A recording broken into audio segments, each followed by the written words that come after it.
नमस्कार, मैं हूं ब्रजेश श्रीवास्तव और आप देख रहे हैं आप सबका पसंदीदा show talk with Brajesh. Rahul Gandhi की सदस्यता जाने के बाद देश की सियासत में भूचाल मचा है।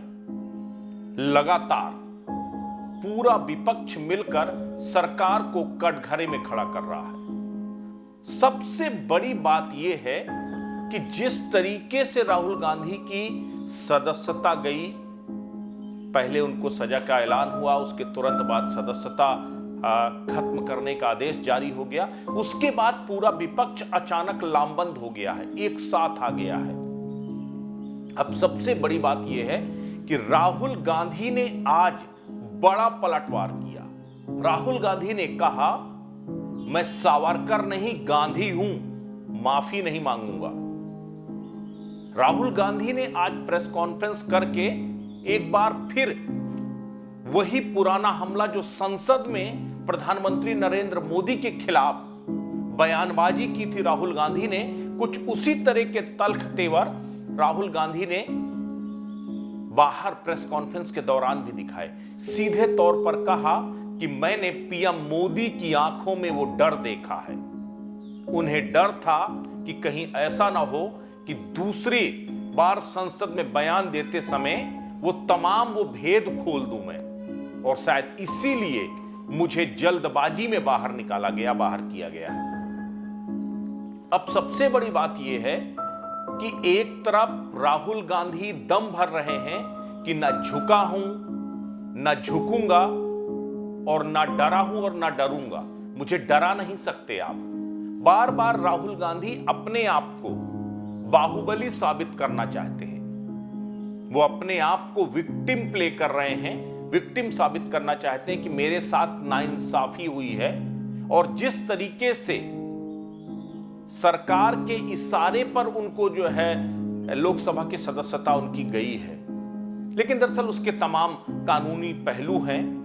लेकिन इस बीच में सबसे बड़ी बात यह है कि अगर राहुल गांधी का राजनीतिक वनवास हो गया तो फिर आखिर कौन वो चेहरा है जो इस वक्त प्रधानमंत्री नरेंद्र मोदी के खिलाफ मजबूती के साथ खड़ा हो सकता है या राहुल का विकल्प बन सकता है। दरअसल ये कवायद लंबे समय से चल रही है कि अगर मोदी को हराना है तो मोदी के खिलाफ उसी के बराबरी में एक मजबूत विकल्प बनना होगा। लेकिन अभी तक कोई ऐसा मजबूत चेहरा निकल के सामने नहीं आ पाया जो ये तय हो सके कि ये विपक्ष का सर्वमान्य चेहरा है और ये पीएम मोदी के मुकाबले खड़ा होगा 2024 में। इसी कमी को पूरा करने का काम राहुल गांधी कर रहे थे। भारत जोड़ो यात्रा के जरिए राहुल गांधी ने जो अपनी इमेज बनाई, उस इमेज से सही मायने में विपक्ष के कई नेताओं को डर लगने लगा था। उन्हें भी ये डर सताने लगा था कि कहीं ऐसा ना हो कि राहुल का कद इतना बड़ा हो जाए कि उन्हें ना चाहते हुए राहुल गांधी के नेतृत्व में विपक्ष को आगे बढ़ाना पड़े, क्योंकि हर एक व्यक्ति की अपनी राजनीतिक अभिलाषा है। बिहार में नीतीश कुमार खुद प्रधानमंत्री बनने का सपना देख रहे हैं। केसीआर तेलंगाना में वो राष्ट्रीय राजनीति में सफल होने के लिए छटपटा रहे हैं। पश्चिम बंगाल की मुख्यमंत्री ममता बनर्जी लगातार कोशिश कर रही हैं कि वो एक अपना इंडिविजुअल जो है अपना एक वजूद बना सकें 2024 के लिए। वो भी लगातार तैयारियों में जुटी हैं। महाराष्ट्र में शरद पवार हैं, दिल्ली में अरविंद केजरीवाल हैं। वो तमाम चेहरे हैं जो कहीं ना कहीं खुद को विपक्ष के चेहरे के तौर पर पेश करना चाहते हैं, मोदी के विकल्प के तौर पर पेश करना चाहते हैं। लेकिन इस राहुल गांधी के इस पूरे इंसिडेंट में एक बात बेहद इंटरेस्टिंग निकल के सामने आई है। राहुल गांधी के खिलाफ जैसे ही सजा का ऐलान होता है, वैसे ही अरविंद केजरीवाल का ट्वीट आता है। अरविंद केजरीवाल सरकार पर हमला बोल देते हैं, कहते हैं लोकतंत्र की हत्या कर रही है सरकार। अरविंद केजरीवाल आम आदमी पार्टी के नेता हैं, आम आदमी पार्टी के अध्यक्ष हैं। और सबसे बड़ी बात यह है कि आम आदमी पार्टी की पूरी सियासत या कहे आज आम आदमी पार्टी जहां कहीं पर भी खड़ी है वो कांग्रेस के वोटरों की बुनियाद पर खड़ी है, यानी कांग्रेस को रिप्लेस करके आम आदमी पार्टी सत्ता में आई। वो फिर चाहे उत्तर प्रदेश की, माफ कीजिएगा, दिल्ली की बात करें या पंजाब की बात करें या दूसरे अलग अलग राज्यों में जहां पर भी आम आदमी पार्टी मजबूत हो रही है वहां वो कांग्रेस का विकल्प बन के आ रही है। कांग्रेस का वोट बैंक शिफ्ट हो रहा है आम आदमी पार्टी में, यानी सीधे तौर पर कांग्रेस की अदावत अगर सबसे ज्यादा किसी से है तो वो आम आदमी पार्टी है, या आम आदमी पार्टी अगर किसी को सबसे बड़ा अपना दुश्मन बताती है तो वो कांग्रेस है। लेकिन इस पूरे मामले में कांग्रेस के साथ सबसे पहले सबसे मुखर होकर के अगर किसी ने साथ दिया है तो वो अरविंद केजरीवाल है। अरविंद केजरीवाल ने सीधे तौर पर राहुल गांधी के डिस्क्वालिफिकेशन को लेकर के प्रधानमंत्री नरेंद्र मोदी को कम पढ़ा लिखा तानाशाह तक बता दिया। कह दिया कि धीमे धीमे वन नेशन वन लीडर की तरफ बढ़ रही है बीजेपी आगे, और चाहती कि पूरे विपक्ष को खत्म करके सिर्फ एक ही नेता रहे।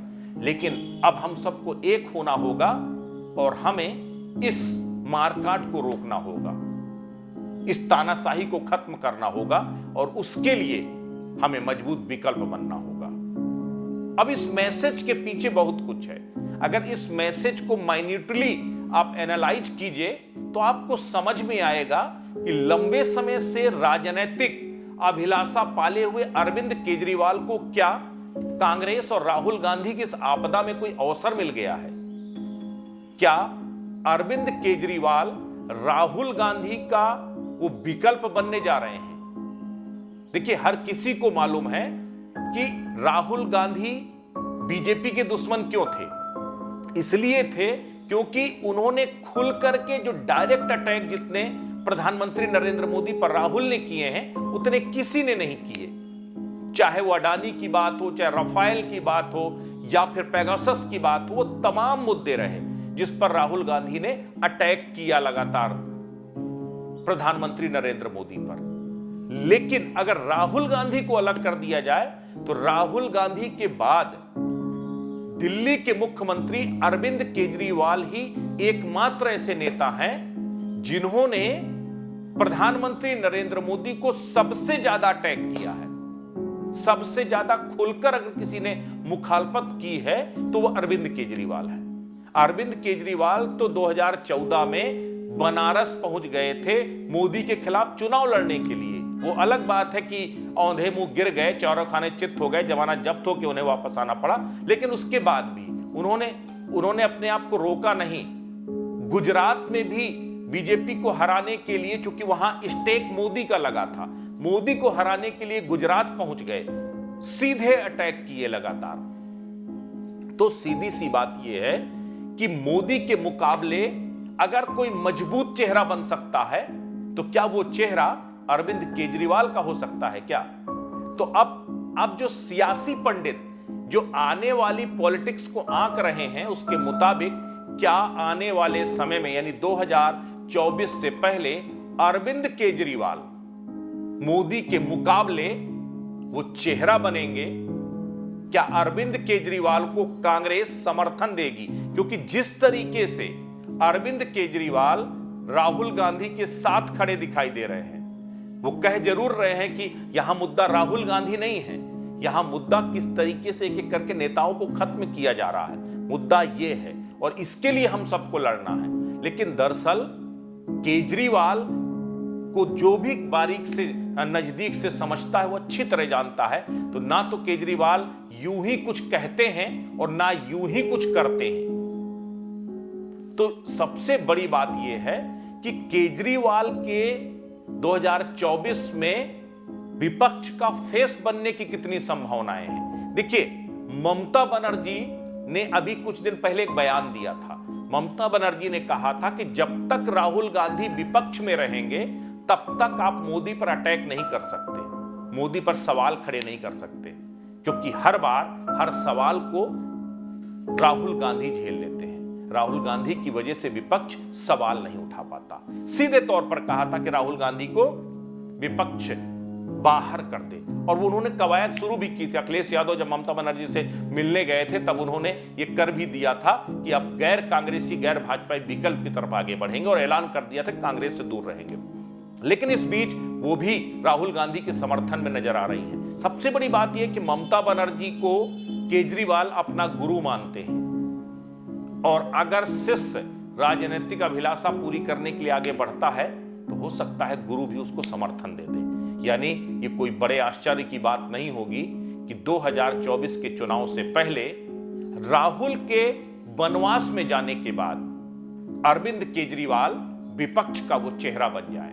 और अगर ऐसा होता है तो 2024 की सियासत बेहद दिलचस्प होगी। इसके पीछे और भी वजह है कि कहीं ना कहीं जिस तरीके से राहुल गांधी का प्रकरण सामने आया, राहुल गांधी को डिस्क्वालीफाई किया गया, उसके बाद कहीं ना कहीं एक बात तय हो गई है कि पूरा विपक्ष अब कांग्रेस से अलग नहीं है, कांग्रेस के साथ खड़ा हो गया है। यानी विपक्ष को कांग्रेस का साथ मिला है और उसके बाद जो सत्ता पक्ष है वो कहीं ना कहीं बेचैन हो गया है। अब सत्ता पक्ष को लगने लगा है कि कहीं उनकी इस चाल से कोई चूक तो नहीं हो गई, ये चाल कहीं बीजेपी के लिए उल्टी तो नहीं पड़ जाएगी। बार बार जब बीजेपी कहती थी कि बताइए विपक्ष में चेहरा कौन है, विपक्ष में चेहरा कौन है, कहीं ऐसा ना हो कि राहुल गांधी के बहाने विपक्ष को एक चेहरा मिल जाए और वो चेहरा अरविंद केजरीवाल का हो। तो सियासत में अभी बहुत कुछ बाकी है, देखते हैं आगे आगे क्या होता है। लेकिन फिलहाल इस वक्त देश की सियासत में घमासान जरूर मचा है। नमस्कार।